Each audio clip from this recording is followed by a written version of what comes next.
Assalamualaikum warahmatullahi wabarakatuh. Di sini kelompok kami akan menjelaskan atau mempresentasikan tentang penerapan teori graf dalam rencana tata ruang kota. Anggota kelompok kami terdiri dari 4 anggota, yaitu Rofif Ananta, M. Faujan, Nurul Zakia, saya sendiri, dan Afenda Pratama. Graf adalah sebuah diagram alir yang terdiri dari simpul dan sisi yang merepresentasikan sesuatu. Banyak contoh representasi dari graf. Salah satunya dalam menggambarkan kawasan-kawasan pada suatu kota. Dengan menggunakan simpul sebagai kawasan-kawasan dalam kota dan sisi sebagai hubungan antara kawasan tersebut.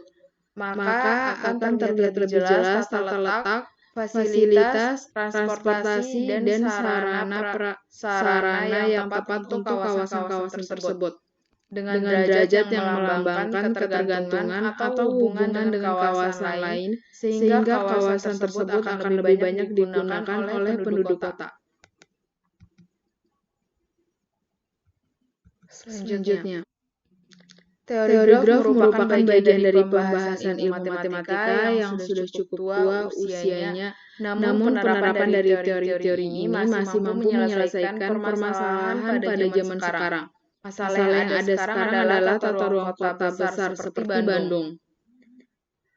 Tata ruang kota yang efisien dan tidak membingungkan adalah impian setiap penduduk kota besar dengan fasilitas yang memadai, tempat pendidikan dan perkantoran serta tempat untuk berbelanja yang dekat dengan pemukiman penduduk adalah tuntutan yang harus diwujudkan oleh setiap pemerintah daerah. Dengan menggunakan teori graf, kita dapat mengetahui bagaimana teori-teori yang ideal. Oleh sebab itu, makalah ini lebih membahas tentang teori graf, khususnya graf berbobot. Bobot dalam graf digunakan untuk menunjukkan tingkat prioritas dan jarak antara wilayah yang satu dengan wilayah yang lainnya.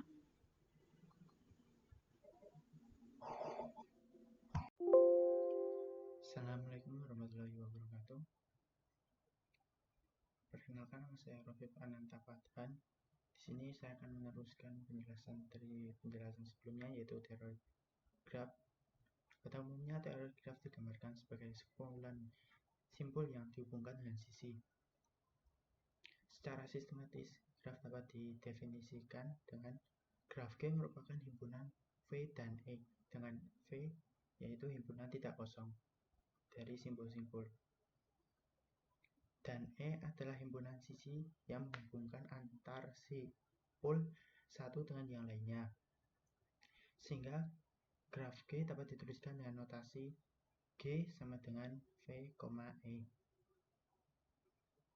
Kehubungan graf 75% yaitu lintasan trail atau lintasan dengan walk smart was dalam barisan ialah berbeda, yaitu 35% jalur path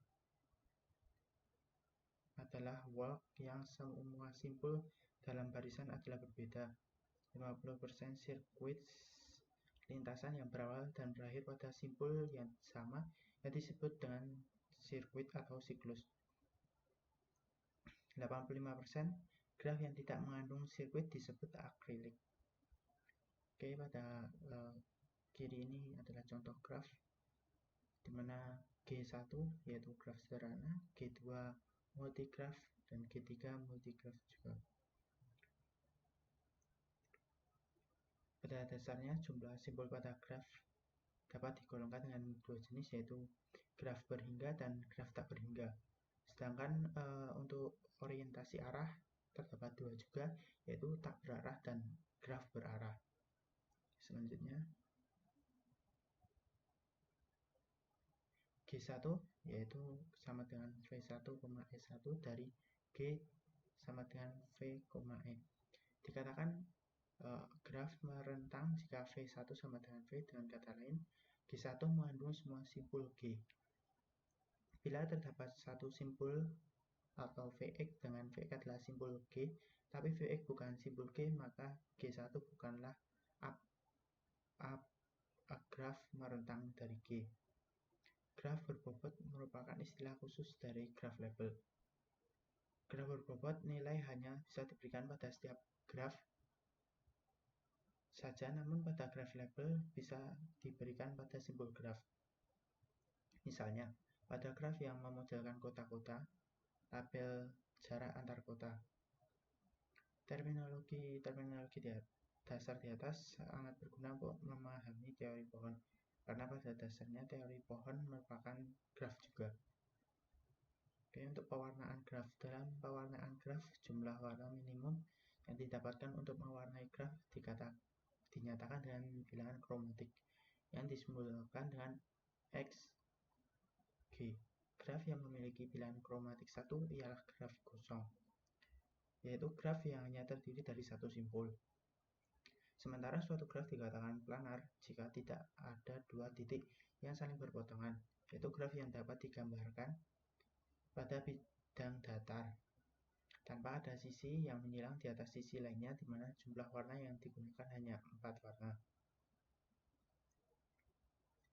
Sebuah kasus yang terkenal yaitu M-Celebrity Decision Problem, yaitu masalah 4 warna dari suatu graf planar. Masing-masing daerah dari wilayah itu menjadi sebuah simpul, dan jika dua buah daerah bersampingan, maka kedua buah simpulnya berhubungan, kemudian hubungkan dengan sebuah sisi. Oke, sekian dari saya. Berikutnya akan dijelaskan oleh teman saya yang lain. Sekian, terima kasih. Selanjutnya yaitu tujuan dan sasaran. 1. Sebagai arahan bagi masyarakat dalam pengisian pembangunan fisik kawasan. Kedua yaitu sebagai pedoman bagi instansi dalam menyusun zonasi dan pemberian perizinan kesesuaian pemanfaatan bangunan dengan peruntukan lahan. 3. Menciptakan keselarasan, keserasian, keseimbangan antar lingkungan pemukiman dalam kawasan. Keempat yaitu mewujudkan keterpaduan program pembangunan antar kawasan maupun dalam kawasan. Kelima terakhir yaitu terkoordinasinya pembangunan kawasan antara pemerintah dan masyarakat atau swasta.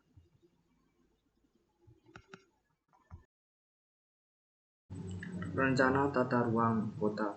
Rencana detail tata ruang kota adalah rencana pemanfaatan ruang bagian wilayah kota secara terperinci yang disusun untuk menyiapkan perwujudan ruang dalam rangka pengaturan zonasi, perizinan, dan pembangunan kawasan. Maksud dari penyusunan rencana detail tata ruang adalah mewujudkan rencana detail tata ruang yang mendukung terciptanya kawasan strategis maupun kawasan fungsional secara aman, produktif, dan berkelanjutan. Wilayah adalah ruang yang merupakan kesatuan geografis beserta segenap unsur terkait padanya yang batas dan sistemnya ditentukan berdasarkan aspek atau pengamatan administrasi pemerintahan dan atau aspek pengamatan fungsional. Wilayah perencanaan adalah wilayah yang diarahkan pemanfaatan ruangnya sesuai dengan masing-masing jenis rencana tata ruang. Kawasan adalah suatu wilayah yang mempunyai fungsi dan aspek atau pengamatan fungsional tertentu. Kawasan lindung adalah kawasan yang berfungsi melindungi kelestarian lingkungan hidup yang mencakup sumber daya alam dan sumber daya buatan. Kawasan cagar alam adalah kawasan suaka alam yang karena keadaan alamnya mempunyai keanekaragaman tumbuhan satwa dan ekosistemnya atau ekosistem tertentu yang perlu dilindungi. Kawasan taman wisata alam adalah kawasan pelestarian alam yang terutama dimanfaatkan. Pemakaian graf dalam rencana tata ruang kota.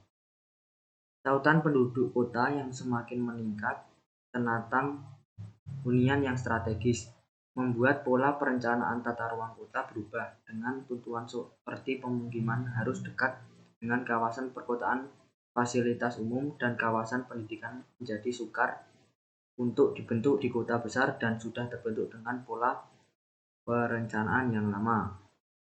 Sedangkan untuk kota yang baru akan dibuat, maka akan lebih efektif menggunakan graf sebagai acuan agar perencanaan tata ruang kota tersebut akan lebih efektif dan efisien. Seperti contoh dalam gambar tersebut,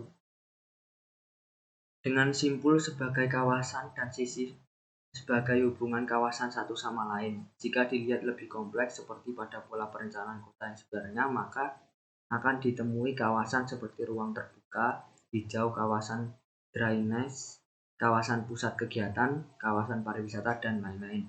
Dengan banyaknya jumlah kawasan, maka akan menambah jumlah simpul yang terbentuk pada graf dengan sisi sebagai hubungan antara kawasan satu dengan yang lain. Oke, di sini saya akan menjelaskan tentang kesimpulan. Dengan tuntutan penduduk kota, namun dengan komponen kota yang lebih kompleks, maka akan sukar untuk kita dapat terwujud pada kota-kota besar, seperti Bandung. Nah, maka pola perencanaan kota akan lebih efektif pada kota yang baru akan dibangun, dengan pola yang dipikir matang-matang.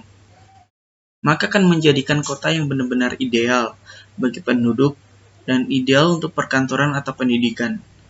Dalam graf dapat dilihat lebih jelas untuk perencanaan pada transportasi umum dan perencanaan jalan yang akan dibuat, sehingga dengan banyaknya derajat pada setiap simpul dapat menandakan kepadatan jumlah kendaraan yang akan melalui kawasan tersebut. Dengan demikian, maka perencanaan kota tersebut akan lebih efektif dan fasilitas umum seperti jalan pun akan lebih baik dalam jangka waktu yang lebih lama. Jika dikembangkan dengan pewarnaan graf, maka dapat terlihat juga minimal warna, karena kawasan dengan warna yang sama dapat digabung, sehingga kota lebih efisien dan menghemat area yang terbatas pada suatu kota.